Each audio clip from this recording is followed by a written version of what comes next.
Bonjour, bienvenue sur le podcast de l'Église évangélique baptiste La Bonne Nouvelle de Dijon. Nous sommes situés aux 5 rues du lycée à Dijon.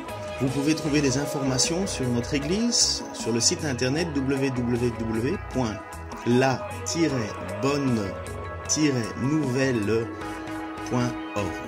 Passez une excellente journée ou soirée. Ça va bien? Vous voulez pas parler la bouche pleine, c'est ça? Alors ce dimanche, d'abord je suis content de... Ah zut, j'arrive plus à le remettre. Ça c'est l'avantage et l'inconvénient d'avoir plein de prédicateurs, c'est qu'à chaque fois on doit refonctionner en fonction des oreilles. Et comme il y a une chose que les prédicateurs n'ont pas en commun, c'est la taille des oreilles. Ils ont le même message, mais on n'a pas la même taille d'oreille, donc il faut toujours ajuster. Vous savez que le pire pour un humoriste, c'est quand une blague ne fait pas rigoler. Hein. C'était une blague, hein? Ok. À l'ange de l'église de Smyrne, ça va être notre l'ange, l'angelos, le messager. C'est la continuité de notre message qu'on avait commencé, la série que j'ai entreprise sur les lettres de Jésus-Christ à l'église de l'Apocalypse. Dans cette église de l'Apocalypse. C'est cette église ont vécu. Elles étaient bien existantes. Elles faisaient partie de l'Asie mineure. Et aujourd'hui, la Turquie et l'église de Smyrne est connue encore aujourd'hui sur la ville, comme le nom de la ville d'Izmir. Donc, elle existe, cette ville. Elle a toujours existé. Et cette partie de les livres de l'Apocalypse, c'est particulier parce que c'est l'apôtre Jean, lorsqu'il était sur l'île de Patmos, a eu une vision, une révélation, et c'est d'ailleurs ça le mot apocalypse, ça veut dire révélation, le voile, on enlève le voile pour découvrir les réalités spirituelles qui sont au-dessus de nous, et donc c'est ça que Jésus dévoile à l'apôtre Jean. En même temps, cette notion de lettres écrites aux églises, on voit que c'est Jésus qui règne au milieu de ces églises et il tient des chandeliers entre ses mains. Ces fameux chandeliers représentent finalement la présence de Dieu dans ces églises et il va être assez clair en disant « Attention, je voyage au milieu de ces chandeliers, je suis présent, Jésus est présent hein, aujourd'hui aussi. Si nous sommes une église, c'est parce qu'il est la tête. Il est le chef, c'est son église, il l'a bâtie, mais il peut dire à certains, attention, parce que si tu continues à te comporter de travers, si tu n'écoutes pas mon avertissement, je retirerai ce chandelier. Donc on pourra continuer à se réunir, mais Christ ne sera plus avec nous, nous serons une église morte, qui vivront de traditions, de rituels, mais pas par la présence de l'Esprit. Voilà, c'est pourquoi c'est important d'écouter ce que Jésus va dire, il va le répéter, que celui qui a des oreilles écoute ce que l'Esprit dit aux églises. Alors, dans cette deuxième lettre que Jésus va transmettre à Jean, qui lui-même va devoir le transmettre aux anges, aux responsables de l'Église, voici ce qu'il va le dire.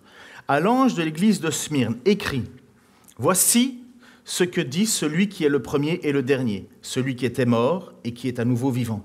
Je connais ta détresse et ta pauvreté, et pourtant tu es riche.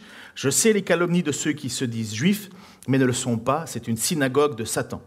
N'aie pas peur des souffrances qui t'attendent. Voici, le diable va jeter plusieurs d'entre vous en prison pour vous tenter, et vous connaîtrez 10 jours de détresse. Sois fidèle jusqu'à la mort, et je te donnerai la vie comme prix de ta victoire. Que celui qui a des oreilles écoute ce que l'Esprit dit aux églises. Au vainqueur, la seconde mort ne causera pas de mal. » Seigneur, merci pour nous accompagner dans l'apprentissage de ta parole, la comprendre, la saisir et surtout la vivre.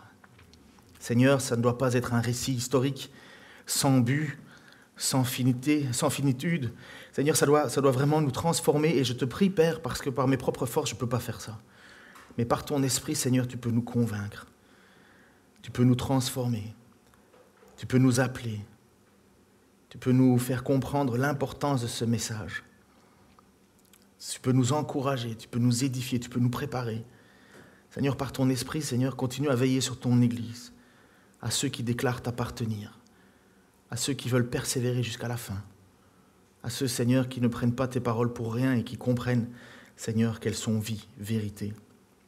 Père, dirige mes paroles ce matin encore pour la gloire de ton nom. Amen.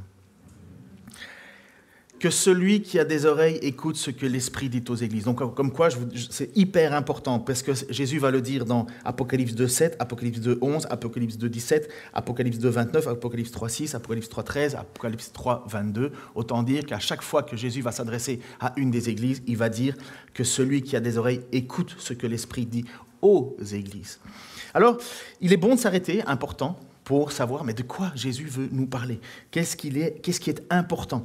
Et la première chose que Jésus va annoncer comme excessivement important pour cette Église, on va voir le contexte tout de suite, mais c'est que Jésus est vivant. Voici ce qu'il va dire. Je suis le premier et le dernier, celui qui était mort et celui qui est à nouveau vivant. Lorsque Jésus s'adresse à son Église, d'abord, il le fait comme dans toutes les lettres. On se présente, enfin, en tout cas à l'époque, on se présente, on explique qui on est. Et Jésus va se présenter lui-même. Et il ne va pas dire quelque chose de petit. Il va clairement dire « Je suis Dieu. Je suis le commencement et la fin. » Là, c'est l'idée de l'alpha et l'oméga. C'est une qualité, une qualificative qui ne revient qu'à Dieu. Jésus est Dieu. On ne va pas parler de la Trinité maintenant, mais Jésus est Dieu, 100% homme, 100% Dieu, sans fusion ni confusion. Et le Saint-Esprit est Dieu, et Dieu est Dieu. C'est quelque chose qui nous dépasse, mais on le voit bien, la présence est là. Et quand Jésus parle au nom de Dieu, il parle en étant Dieu lui-même. Il est avec Dieu, il est à côté de Dieu. C'est particulier, ça ne rentre pas dans notre logique. Et tant mieux, nous sommes finis, nous. Mais quand il se présente comme étant celui qui est depuis toute éternité. Et voilà qui s'adresse à son Église. Et puis, ce n'est pas n'importe qui non plus qui s'adresse à son Église. Il dit, voilà, j'étais mort et je suis vivant. Mais quand il va écrire à l'Église de Smyrne, c'est excessivement important parce que l'Église de Smyrne, elle est en danger de mort. Et Jésus, rien que dans son introduction, nous dit, ouais, la mort, mais je l'ai vaincue. J'étais mort et voici, je suis vivant. Juste en se présentant, en rappelant qui il est.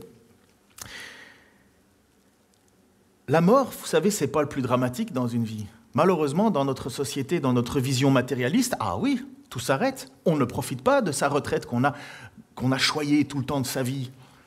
Parce qu'on considère dans nos sociétés matérialistes que l'absolu du bonheur sur la vie, sur la terre, c'est de vivre sans devoir plus travailler et de profiter du fruit de ton travail. Il y a une vérité là derrière, mais c'est une vérité qui ne tient pas compte de Dieu. Et donc finalement... on considère que la vie commence à la retraite, enfin dans notre vision, ou bien le top du top, le paradis sur terre, ce serait de gagner 1 million au loto, enfin quelques millions au loto, afin de vivre sans travailler. Parce qu'on pense finalement que la mort est la chose qu'il faut absolument éviter, d'ailleurs on ne parle plus de la mort aujourd'hui, et donc on pense que la mort c'est simplement la fin de ma vie. Et pour Jésus, c'est pas comme ça du tout. Pour Dieu, c'est pas comme ça du tout, et la réalité n'est pas comme ça du tout. C'est juste que ça nous est occulté. Et quand Jésus dit « j'étais mort », ben je suis de nouveau à vivant, ça veut dire « il y a quelque chose après ». Et voilà pourquoi Jésus s'adresse à son Église, parce que cette Église de Smyrne, elle vit des moments terriblement difficiles. Et Jésus nous annonce qu'il la connaît, cette difficulté. « Je connais ta détresse, Apocalypse 2.9, et ta pauvreté, et pourtant tu es riche. Je sais les calomnies de ceux qui se disent juifs, mais qui ne le sont pas, c'est une synagogue de Satan. » L'église de Smyrne se trouve dans une ville de renom. Alors Smyrne, Izmir, cette ville était très belle, très populaire. C'est une ville qui était protégée par Rome. Pourquoi ? Parce que, je vous passe les détails, je n'ai pas assez de temps pour faire tout ce que je voudrais dire. Mais c'était une ville protégée de Rome qui avait en plus élevé un temple à la gloire de l'empereur, à la gloire du Sénat, à la gloire de Rome. Et elle a été plusieurs fois détruite. Pardon, pas des tremblements de terre, mais Rome a toujours injecté de l'argent, et donc cette ville était toujours de plus en plus belle, au point qu'elle était considérée comme une des plus belles villes d'Asie occidentale. Donc on la trouvait magnifique, cette ville. Et elle était magnifique, elle avait de la richesse, elle était sur une embouchure avec un canal, ce qui fait que ça fait de l'économie, et ainsi de suite, et ainsi de suite. Bref, c'est une ville pleine de richesse, mais pas l'Église. Pas l'Église. Jésus dit « Je connais ta détresse et ta pauvreté ». Et quand Jésus parle de pauvreté, le mot, il est plutôt lié à mendiant. C'est vraiment « Je connais ta situation de mendiant ». On n'est pas pauvre dans le sens où on peut quand même avoir un toit et compagnie, des choses comme ça. Non, c'est presque le mot. Le mot est encore plus accentué en disant « Je sais à quel point tu es en mal ». Et pourtant, et c'est ça qui est excessivement important, le regard de Jésus sur cette Église n'est pas le regard que le monde pose dessus. Parce qu'il dit, et pourtant, je sais que tu es riche. Mais quelle est cette richesse? Quelle est la richesse que Jésus considère comme étant une bonne richesse? Vous allez voir, hein, les églises de Laodicée, c'est l'inverse. Hein, tu te crois riche, mais tu ne l'es pas. Et l'église de Smyrne, elle est pauvre aux yeux humains, mais elle ne l'est pas pour Jésus. Elle est vraiment riche. Et cette richesse, parce que Jésus voit à quel point cette église est une église de foi, une église de persévérance. Jésus voit l'état de son église, il voit les difficultés parce qu'elle est agressée, on va en parler tout de suite. Elle est agressée de l'extérieur et en même temps, elle n'a pas beaucoup de richesse. Et bref, Jésus la voit comme riche, riche d'une foi profonde, riche d'une persévérance, riche de fermeté, riche de fidélité. Et Paul va dire à un certain moment, pour parler d'un autre contexte, l'église de Corinthe, qui n'est pas très loin non plus à l'époque, mais il va faire le constat de l'église dans 1 Corinthiens 1, 26-28, il va dire « Considérez donc votre situation, frères. Qui êtes-vous, vous que Dieu a appelé à lui? On ne trouve parmi vous que peu de sages, selon les critères humains. Peu de personnalités influentes, peu de membres de la haute société. Non, Dieu a choisi ce que le monde considère comme une folie pour confondre les sages, et il a choisi ce qui est faible pour couvrir de honte les puissants. Dieu a porté son choix sur ce qui n'a aucune noblesse et que le monde méprise, sur ce qui est considéré comme insignifiant pour réduire à néant ce que le monde estime comme important. » Vous savez, on se réjouit quand on regarde les potins. Hein. Les potins chrétiens, ça existe aussi comme les autres. Et on se dit, un tel artiste ou telle personne de renommée s'est converti. Wow, gloire à Dieu, alléluia. Mais c'est bien, c'est magnifique, mais c'est très peu. Le message de l'Évangile, c'est dans ce monde qui n'est plus, qui est supervisé par Dieu, mais qui est dirigé par le diable, puisque c'est le diable qui l'influence. Les pauvres n'ont pas le droit au chapitre. Les pauvres sont des rejetés, les pauvres sont exclus. C'est commun dans certains pays que des familles soient esclaves et passent leur vie dans une mine à casser des cailloux. Quel est l'espoir de ces gens-là? Et lorsqu'ils crient à Dieu, Dieu entend cela. Il y a le problème du péché à régler, bien entendu, mais il y a le problème aussi de la condition des êtres humains. Et Dieu entend ce cri des pauvres. Et parfois même, c'est étonnant, mais lorsqu'on lit l'Évangile, on a l'impression que Dieu est plus intéressé par les pauvres que par les riches. On a l'impression qu'il y a une inégalité. Mais oui, quelque part. Parce que le seul espoir du pauvre, c'est Dieu. Et il va tout placer son espoir en Dieu. Et Dieu est un Dieu de justice. Et si vous relisez le livre d'Ésaïe, vous allez comprendre que la déportation qui est tombée sur, non seulement c'était l'idolâtrie, mais c'était aussi le fait qu'il y avait des gens qui étaient de plus en plus riches et n'en avaient rien à faire des autres. Et c'est pour ça que dans l'Église, l'épître de Pierre va dire « Faites attention avec vos comportements ». Il va mettre l'accent là, c'est pour les femmes, aux questions des habits, la façon de la parure, avoir de l'or et compagnie. Il dit « Il ne doit pas y avoir ça dans l'Église ». Ça ne veut pas dire qu'on peut avoir des boucles d'oreilles et compagnie. C'est juste qu'à l'époque, c'était de l'exagération. Les gens avaient envie de vouloir montrer leur opulence et de nouveau vouloir vivre dans l'Église ce que Dieu condamnait dans le monde. Il condamnait cette attitude de richesse. Mais quelle est la véritable richesse de celui qui met ses confiances dans sa richesse? Mais quelle est la véritable richesse pour Jésus? C'est, au milieu de toute cette pauvreté, la foi, la persévérance. Mes amis, il y a beaucoup d'églises, malheureusement, et on le voit, puisqu'à la fin des temps, Jésus nous dit, à la fin des temps, la foi de beaucoup se refroidiront. Elles sont belles extérieurement, ça a l'air d'être magnifiques monuments, mais elles vont se vider. On le voit dans l'histoire de notre pays. Déjà, vous avez des magnifiques bâtiments qui sont vides. Et nous vivrons la même chose, nous et d'autres encore après nous, si nous n'avons pas la richesse que Jésus voit comme richesse. Et voilà ce qu'il va dire. Oui, et ce que je crois, c'est que Jésus bâtit son Église, choisit les membres, il le fait pour nous, mais c'est lui qui est l'auteur de son Église. C'est lui qui bâtit son Église. C'est lui qui sait ce que traverse son Église. C'est lui qui, même à travers les différentes difficultés que l'Église va traverser, va épurer son Église. Épurer nos vies, mais épurer son Église. Et nous, malheureusement, on a toujours peur de la souffrance, peur de la difficulté. Mais la difficulté et la souffrance, c'est une bénédiction. C'est une véritable bénédiction pour évaluer notre véritable richesse. Dans mon cœur humain, je n'ai envie que d'une seule chose, avoir une paix style Bouddha. lévitation, aucun problème, il peut m'arriver n'importe quoi, ça glisse sur la carapace de mon indifférence puisque je prie, puisque je jeûne, puisque je chante des louanges, donc je suis comme immunisé. Ça, c'est mon esprit tordu qui s'imagine que ça, c'est l'idéal de la vie chrétienne. Et Dieu nous dit, non. L'idéal de la vie chrétienne, c'est « tu marcheras à ma suite ». Je suis venu, j'ai été rejeté. J'ai été insulté, méprisé. Le Fils de l'homme n'avait même pas un caillou pour déposer sa tête. Il va dire, les renards ont une tanière pour se cacher, pour dormir la nuit. Le Fils de l'homme n'a même pas cela. Et il va dire aussi, celui qui va vivre pieusement sera persécuté. Pourquoi ? Parce qu'ils m'ont persécuté, et puisque vous êtes à ma suite, ils vous persécuteront aussi. Et quand Jésus vient au milieu de son peuple, et c'est ce que le texte nous dit, attention, je connais les calomnies que tu subis de ceux qui se disent juifs mais qui ne le sont pas, c'est une synagogue de Satan. Jésus, tout son parcours, il a lutté contre qui ?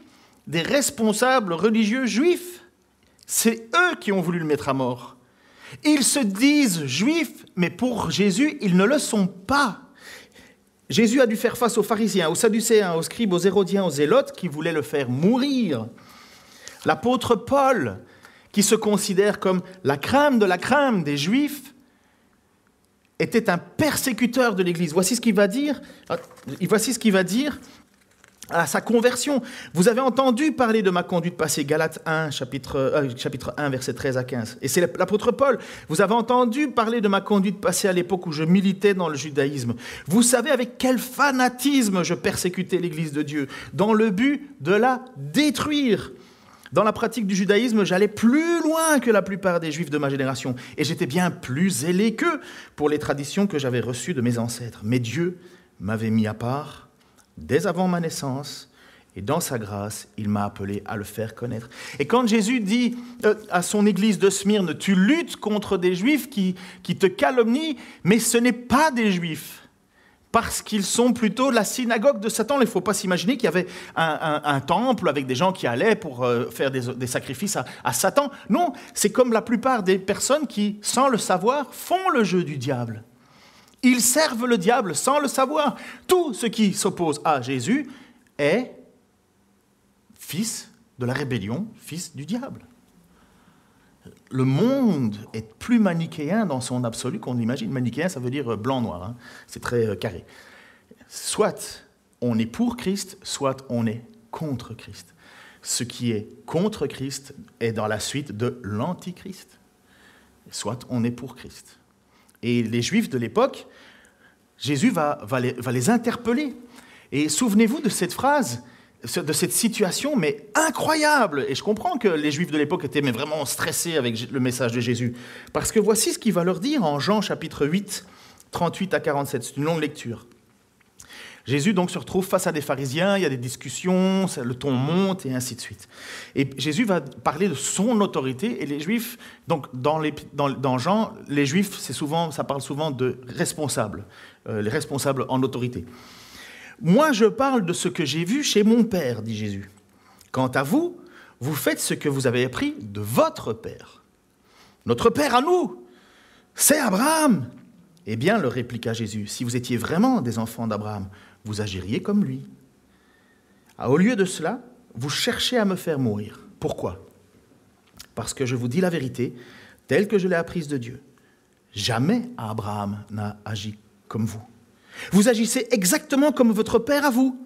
Mais ils répondirent, nous ne sommes pas des enfants illégitimes, nous avons un seul père, c'est Dieu. Si vraiment Dieu était votre père, leur dit Jésus, vous m'aimeriez. Notez ça, hein ? Si vraiment votre Dieu était votre Père, vous m'aimeriez. Et c'est de sa part, car c'est de sa part que je suis ici. Et c'est de sa part que je suis venu au milieu de vous. Je ne suis pas venu de ma propre initiative, c'est lui qui m'a envoyé. Pourquoi ne comprenez-vous pas ce que je vous dis ? Parce que vous êtes incapables de recevoir mes paroles. Votre Père, et voilà c'est clair, ça vient de Jésus, votre Père, c'est le diable. Et vous voulez vous conformer à ses désirs. Depuis le commencement, c'est un meurtrier. Il ne se tient pas dans la vérité parce qu'il n'y a pas de vérité en lui. Lorsqu'il ment, il parle de son propre fond puisqu'il est menteur, le père de mensonges. Mais moi, je dis la vérité. C'est précisément pour cela que vous ne me croyez pas. Qui d'entre vous peut m'accuser d'avoir commis une seule faute? Si je dis vrai, pourquoi ne me croyez-vous pas? Celui qui appartient à Dieu écoute les paroles de Dieu. Celui qui appartient à Dieu écoute les paroles de Dieu. Si vous ne m'écoutez pas, c'est parce que vous ne lui appartenez pas. Ou on entend ce que Jésus dit et on appartient à Dieu, ou on ne veut pas écouter ce que Jésus dit et on n'appartient pas à Dieu. Moi, je crois que la parole, c'est la parole de Dieu inspirée. Je crois que Jésus est le Fils de Dieu. Je crois que tout a été créé par lui, pour lui, en lui. Qu'il n'y a rien qui a été créé en dehors de lui. Je crois que Jésus reviendra pour juger. Il est déjà venu pour annoncer la rédemption, mais à un monde qui est déjà jugé. Et il reviendra une dernière fois pour séparer ce qui est de lui, pas de lui. Alors on prend cette parole comme étant vérité. Si tu es de Dieu, tu écoutes ce que Jésus dit. Si tu ne l'es pas, tu le rejettes et ça veut dire que tu n'appartiens pas à Dieu. C'est dur, hein ? Mais c'est le message de l'Évangile depuis toujours. Et c'est un message qui confronte, c'est un message qui fait mal, c'est un message qui a une odeur de vie pour ceux qui appartiennent à Dieu ou qui le cherchent, ou c'est une odeur de mort pour ceux qui n'appartiennent pas à Dieu. Et c'est une condamnation et ça les stresse, les gens. Et forcément, qu'est-ce qu'on fait? Eh bien, quand on ne peut pas tuer le message, on tue le messager. Et ça a toujours été pareil. Et l'église de Smyrne, elle est à la suite de Jésus, dans cet Asie mineure qui finalement, c'est l'expansion de l'évangile et qui est en train de monter, puisque ce sont des églises que Paul et les gens qui ont côtoyé Paul ont fondées. Et elles sont là et elles proclament le message. Et cette église, elle est persécutée en pays non juif par des juifs qui se disent juifs. Et Jésus dit, mais non, ils ne sont pas juifs. Ils se disent juifs, mais c'est la synagogue de Satan. Ce sont des gens qui n'aiment pas Dieu. Ce sont des religieux. Rien de nouveau sous le soleil. Hein. Si vous regardez l'histoire de l'Église en général, il y a des gens qui tuaient des croyants au nom de Dieu. Et ça va continuer. Et ça continue. Mais Jésus va leur dire, n'aie pas peur. Apocalypse 2:10, n'aie pas peur des souffrances qui t'attendent. Voici, le diable va jeter plusieurs d'entre vous en prison pour vous tenter, et vous connaîtrez 10 jours de détresse. Sois fidèle jusqu'à la mort, et je te donnerai la vie comme prix de ta victoire. N'aie pas peur des souffrances qui arrivent. Et je ne sais pas pour vous, mais moi, ça a toujours été un sujet qui me tracasse. Comment l'Église va traverser la persécution? Comment nous, ici, on va traverser la persécution? Combien vont rester debout, droits et forts? Si votre foi, elle est bricolée, là, vous n'aurez aucune persévérance. Vous allez préférer sauver votre vie que sauver votre âme. Hein? Vous allez être prêt à abandonner, à rejeter. Pourquoi souffrir? Non, le message de l'Évangile, c'est de la paix, de l'amour. Donc non, je ne vais pas souffrir. Mais la réalité, c'est que puisque nous savons que l'Église, les lettres qui sont adressées à l'Église, ce non seulement des lettres qui ont été écrites à l'Église qui sont bien réelles, qui ont bien été réelles, mais en même temps, c'est comme le livre d'Ésaïe, c'est un livre prophétique qui nous annonce la réalité de ce que les Églises vivent. Ce n'est pas que l'Église de Smyrne qui souffre de la persécution sur la terre, vous avez compris. C'est l'entièreté des Églises qui souffrent. Nous, moins, mais dans d'autres pays, plus. Je vais vous parler du Maroc tout à l'heure. Mais nous avons la réalité de ce que Jésus nous dit. Il nous dit, n'aie pas peur des souffrances qui arrivent. C'est normal. C'est tellement normal qu'il y a eu beaucoup de chrétiens qui se sont mis dans une posture de martyr. Ils voulaient souffrir pour Dieu. Petite annonce, à l'époque de Polycarpe, je vais en revenir tout de suite, il y a des gens qui, parce qu'ils voulaient montrer qu'ils étaient forts en Dieu, couraient vers la persécution. Parce qu'il y avait des campagnes où on cherchait les chrétiens, on voulait les attraper, et alors les chrétiens se cachaient, ils ne voulaient pas, et puis il y en a d'autres qui disaient « Oh non, moi... » Enfin, je vous ai déjà expliqué l'expression « se péter les bretelles » à la québécoise. Ils voulaient montrer qu'ils avaient de la force et de la puissance. Et les textes qui nous racontent ces histoires, ces gens ne tenaient pas la persécution. Au bout de quelques jours de persécution, de torture, ils abandonnaient. Ils disaient « Non, c'est bon. Il ne faut pas courir vers la persécution. » Mais une fois que tu es persécuté, tiens bon. C'est ce que Jésus dit. N'aie pas peur des souffrances qui arrivent.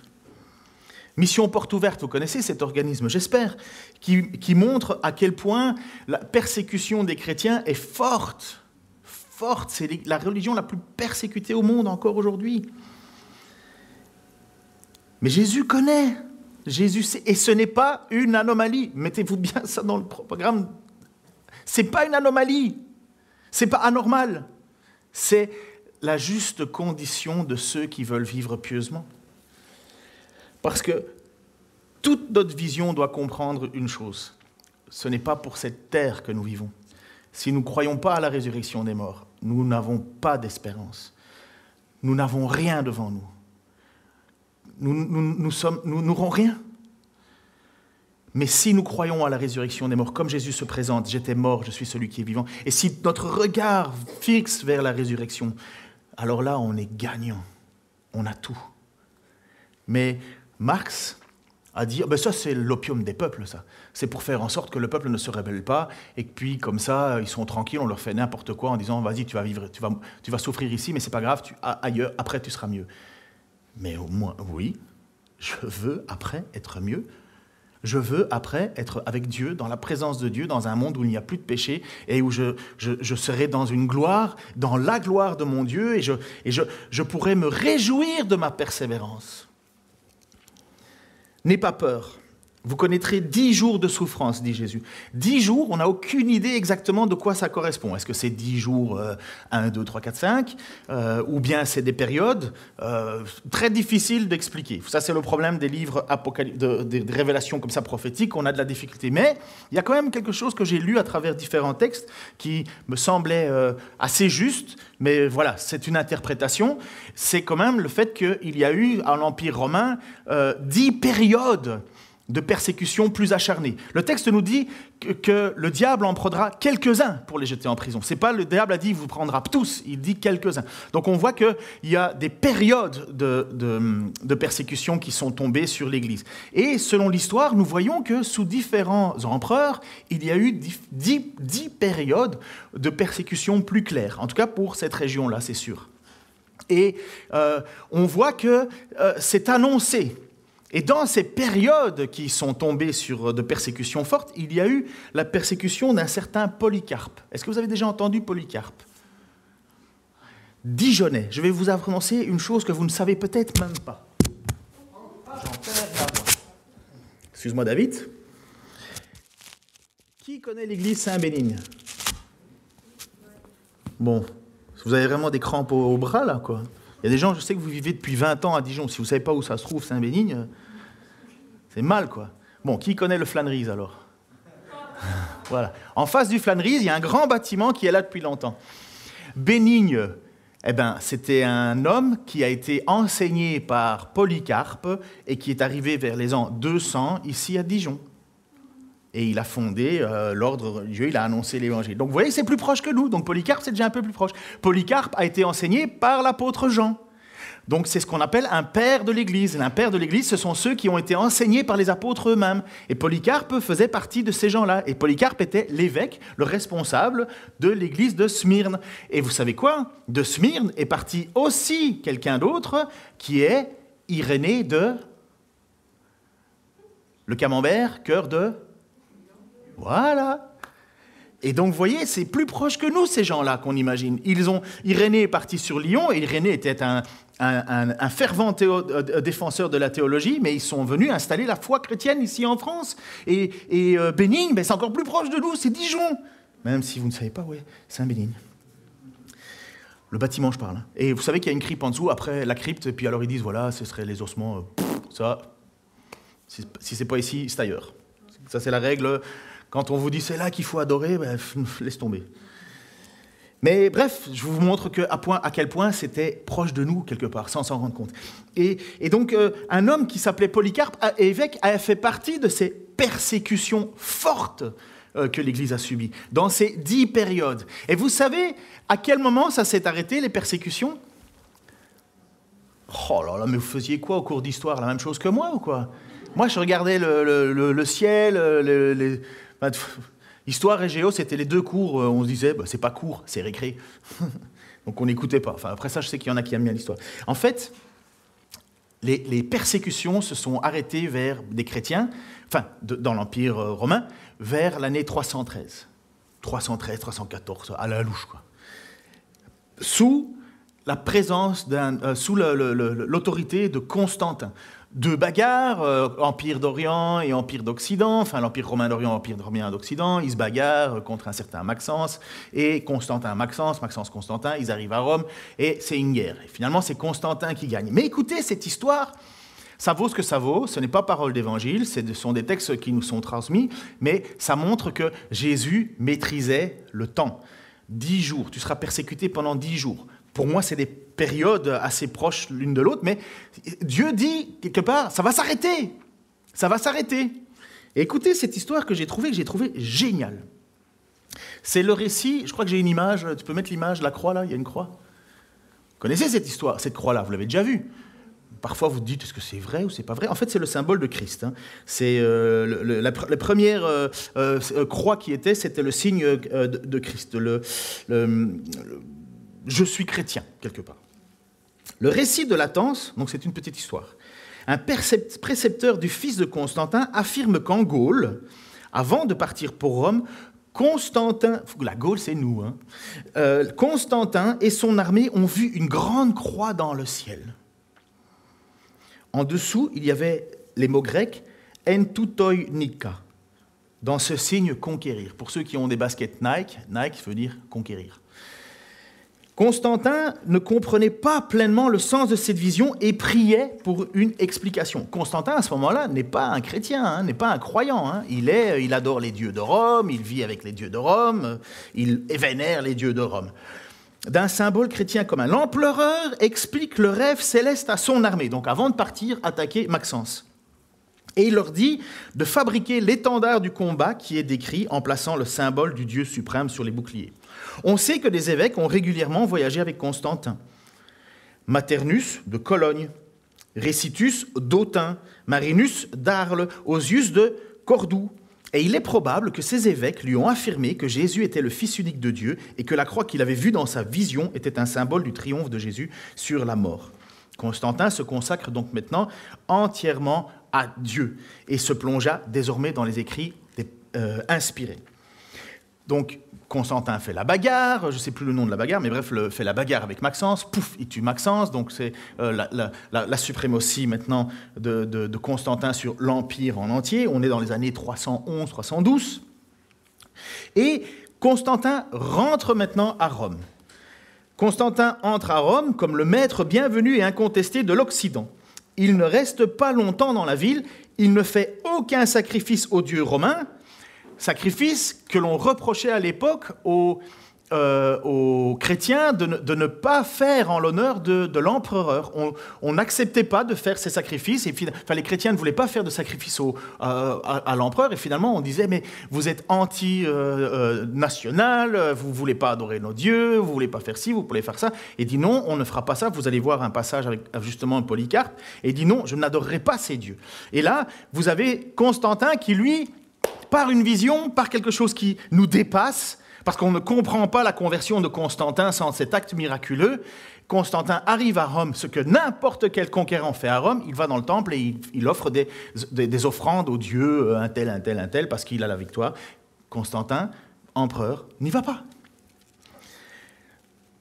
Mais il ne reste pas longtemps dans les villes, il ne fait aucun sacrifice aux dieux romains pendant son séjour. Il ordonne la restitution des biens confisqués aux chrétiens lors de leur précédente persécution. Il fait rédiger l'édit de Milan, accordant à tous les membres de l'Empire romain la liberté de vénérer le dieu de leur choix.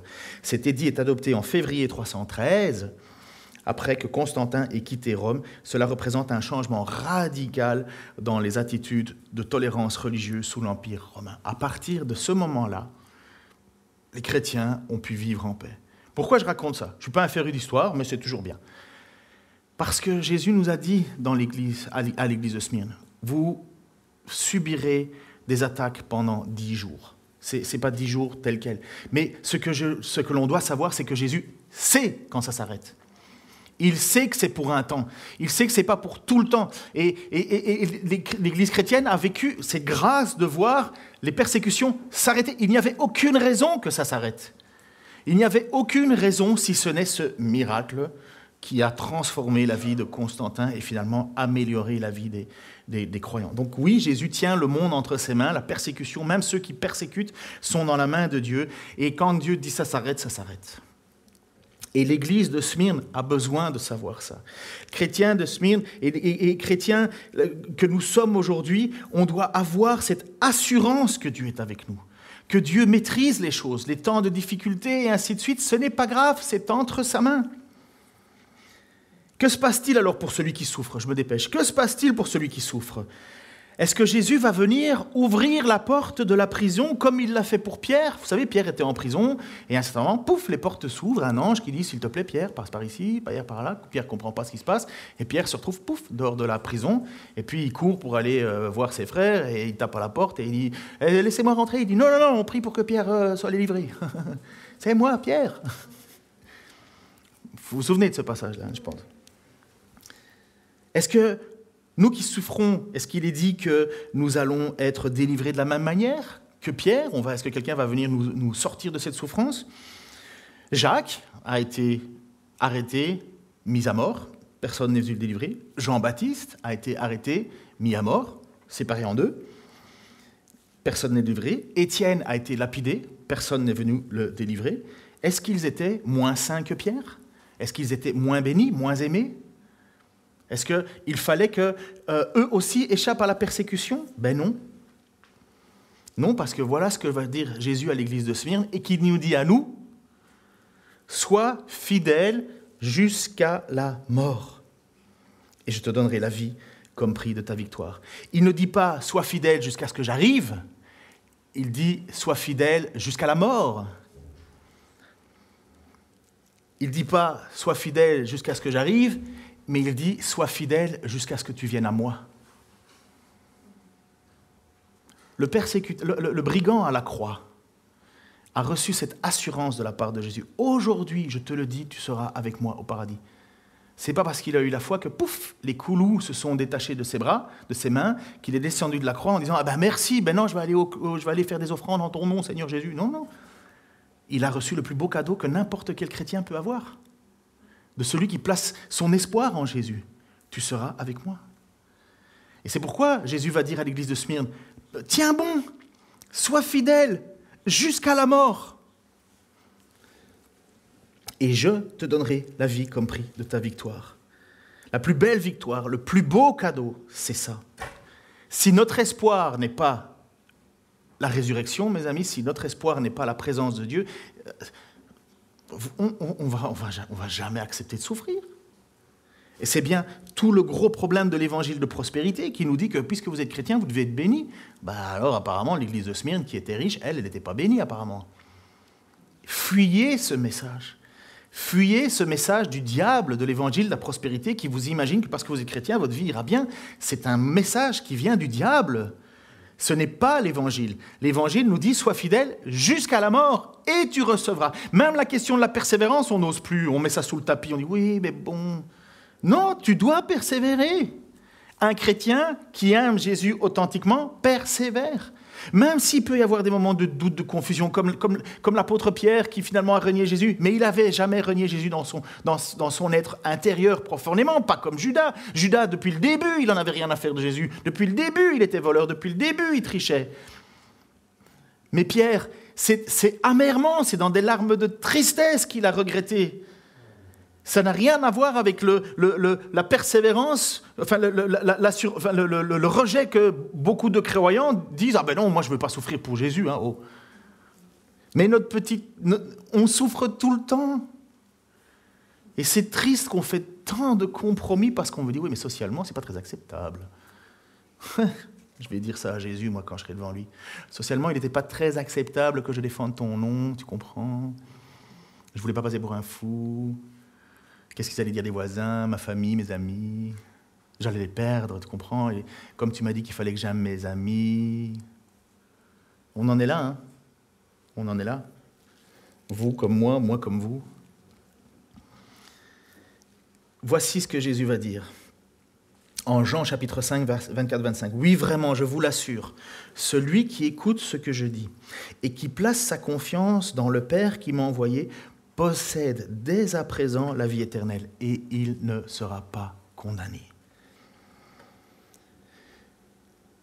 Il est déjà passé de la mort à la vie. Oui, vraiment, je vous l'assure, l'heure vient, et elle est déjà là, où les morts entendront la voix du Fils de Dieu, et tous ceux qui l'auront entendu vivront. En effet, comme le Père possède la vie en lui-même, il a accordé au Fils d'avoir la vie en lui-même. Et parce qu'il est le Fils de l'homme, il lui a donné autorité pour exercer le jugement.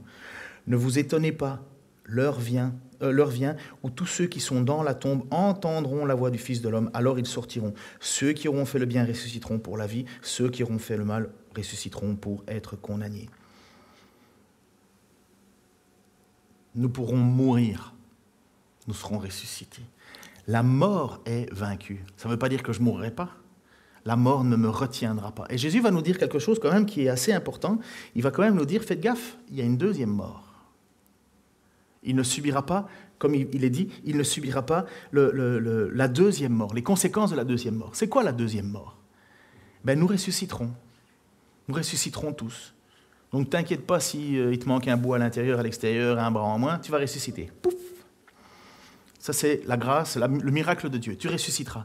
Mais tu vas ressusciter dans quel but? Alors, pour ceux qui appartiennent à Dieu, qui meurt en Jésus-Christ, on va avec lui dans le paradis. Mais ce n'est pas la fin, ça, le paradis. C'est une étape, c'est une attente. De la même manière que ceux qui meurent sans Christ sont en attente. On appelait ça dans l'Ancien Testament l'Hadès, le royaume d'Hadès, le royaume des morts, en attendant du jugement. Mais il existe une autre mort, une deuxième mort. Et cette deuxième mort, elle viendra quand tout le monde sera ressuscité. Ceux qui auront fait le bien, ça veut dire ceux qui auront marché avec Dieu, suivi Dieu, accepté Jésus-Christ comme Seigneur et Sauveur, ils vont ressusciter, nous ressusciterons. Et puis, ceux qui n'auront pas accepté Dieu ressusciteront aussi pour être sur le jugement final, le dernier jugement. Et ce dernier jugement accorde soit la vie éternelle, que les chrétiens ont déjà, parce qu'ils ont placé leur espoir en Christ, et les autres qui seront ressuscités pour être jetés dans une seconde mort, le lieu de tourment, le lieu où Jésus dit, où le feu ne s'éteint jamais. C'est dur d'entendre ça. C'est le texte et le passage le plus difficile à comprendre, la question de l'enfer. C'est tellement qu'on occulte cette question-là. On laisse tomber, on ne veut pas connaître. Mais Jésus nous l'annonce et il annonce à l'Église, subis la souffrance, ce n'est pas grave parce que ta deuxième vie, elle est éternelle. Mourir, ce n'est pas grave. Par contre, persévère jusqu'à la fin parce qu'à un moment, il va y avoir la seconde mort. Vous savez, beaucoup de pasteurs se disent une chose. « Oh, qu'est-ce que j'aimerais bien que mon Église traverse un petit peu la persécution. » On est là, tout le monde, pourquoi? Pour épurer. Pour savoir quel est véritablement le motif de ta présence et de ton engagement avec Dieu. Jésus a dit qu'il laissera pousser, livrer le bon grain ensemble. Mais il y a des moments où il faut se reposer la question en disant « Est-ce que je suis prêt à mourir pour ma foi ?» Si on ne se pose pas la question, le jour où cette question va se présenter devant nous, on va être mal. Mais la mort, mais un gain, dit l'apôtre Paul. Si je vis, c'est pour Christ, c'est Christ qui vit en moi. La mort, c'est rien. En fait, la mort, c'est même une bénédiction pour le croyant. Parce qu'il nous présente, il nous projette vers notre Sauveur. On prie Jésus, on chante Jésus, on espère en Jésus, on parle de Jésus. On a quand même envie de le voir, non? Pas vous? Bon, je comprends qu'il y en a certains qui disent « Oui, mais pour mes petits-enfants, j'aimerais bien encore attendre. » Je comprends ça, mais n'oubliez jamais que celui qui aime plus ses enfants, plus ses parents, plus que Jésus, ça doit nous recentrer. Chrétiens, Smyrne nous montre ce qu'est la foi qui vainc la mort. La foi, c'est croire. Si tu as foi en Jésus-Christ, la persécution est finalement une couronne. Car nous souffrons pour Christ. Et je termine avec la petite lecture de Polycarpe. Je vous avais parlé que j'allais vous lire de Polycarpe.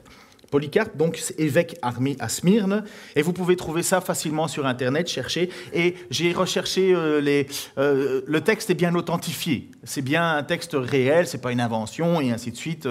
Ça a été un texte qui est passé par la critique textuelle, la critique des sources et compagnie. Et donc on se souvient et on sait que à cette période-là, vers l'an 150, dans ces zones-là, Polycarpe s'est fait persécuter. 150-160, j'oublie les dates.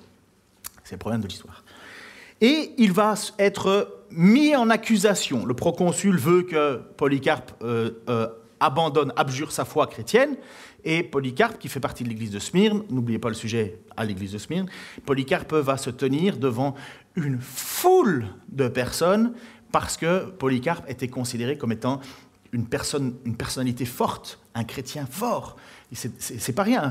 Je vous rappelle qu'il a envoyé Irénée à Lyon et Saint-Bénigne en face du Flannery. Et donc, vous ne connaissez pas le Flannery? Vous connaissez le Flannery? Allez. Le Flannery, c'est le bar irlandais en face. Et pour ceux qui connaissent un tout petit peu le Flannery et qui ont été boire des verres, vous allez voir que tous les livres qui sont exposés dans le Flannery, en fait, je ne sais pas comment ils se sont trompés, ils ont peut-être acheté un truc à la brocante, ce sont tous des livres de théologie en anglais.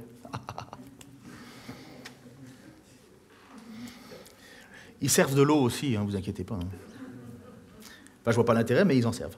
Le proconsul, donc l'histoire de Polycarpe, le proconsul le fit comparaître, donc Polycarpe, devant lui et lui demanda s'il était Polycarpe.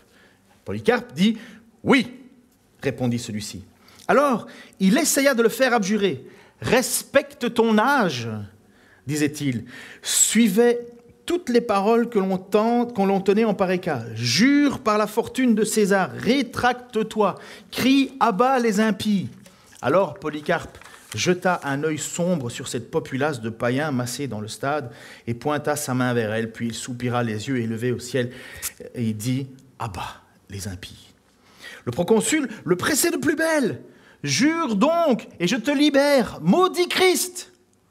Polycarpe répondit, « Si tu t'imagines que je vais jurer par la fortune de César, comme tu dis, en feignant d'ignorer qui je suis, écoute-le donc une bonne fois. Et prenons ça pour nous. Je suis chrétien. » Vous pourriez le dire, vous aussi? Je suis chrétien.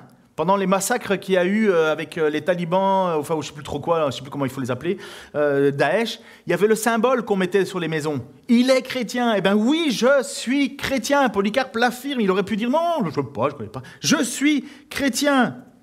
Voilà 86 ans que je le sers et il ne m'a fait aucun mal. Comment pourrais-je insulter mon roi et mon sauveur? Si le christianisme t'intéresse, donne-moi un jour pour m'entendre. Le proconsul lui dit, essaye de convaincre le peuple. Mais le Polycarpe répliqua, avec toi je veux bien m'expliquer. Dieu nous demande de respecter comme elles le méritent les autorités et les hautes fonctions qu'il a lui-même instituées, du moment que cela ne nous porte pas préjudice. Mais ces gens-là sont trop peu de dignité pour que je défende ma foi devant eux. Et le proconsul reprit, « J'ai des fauves, et je t'y ferai jeter si tu ne changes pas d'opinion. » Polycarpe répondit, « Fais-les venir. Quand nous changeons, nous, ce n'est pas pour aller du bien au mal, nous ne consentons à changer que pour devenir meilleurs. » Le magistrat s'irritait, et il dit, « Je t'envoie au bûcher si tu ne crains pas les fauves. Apostasie donc. » Et Polycarpe répliqua, « Tu me menaces avec un feu qui brûle 1 heure et puis s'éteint rapidement. Tu ignores donc le feu du jugement à venir et du châtiment éternel gardé pour les impies. Mais pourquoi donc tardes-tu? Va et donne tes ordres. » C'est pas magnifique? C'est pas magnifique de prendre conscience que oui, il peut brûler, oui, il peut mourir, mais il veut surtout pas rater la suite. Seigneur, tu es un Dieu qui nous appelle. Nous ne méritons déjà même pas cet appel. Tu nous aimes d'un amour que nous ne méritons pas. Et tu es venu, Seigneur, en t'abaissant, en prenant notre condition, en marchant au milieu de nous. Tu t'es laissé toucher, tu t'es laissé environner par un peuple, par toutes sortes de personnes qui n'avaient rien, qui étaient pauvres, qui étaient rejetées, les lépreux, les adultères, les tant de personnes, Seigneur, qui étaient accusées, Seigneur, et ils ont crié à toi et tu as répondu. Parce que tu es le Dieu qui répond. Et Seigneur, en même temps, cette Église qui a placé cette foi en toi, eh bien, elle est persécutée. Alors que toi, ton enseignement, c'est aime ton prochain comme toi-même, ils ont décidé de ne pas t'aimer. Ils ont décidé de te faire mourir. Nous savons pourquoi, Seigneur. Et nous te demandons, je te demande pour la persévérance, Seigneur. Je te demande, Seigneur, pour l'assurance, la foi profonde, Seigneur, de bâtir notre maison sur le roc qui est ta parole.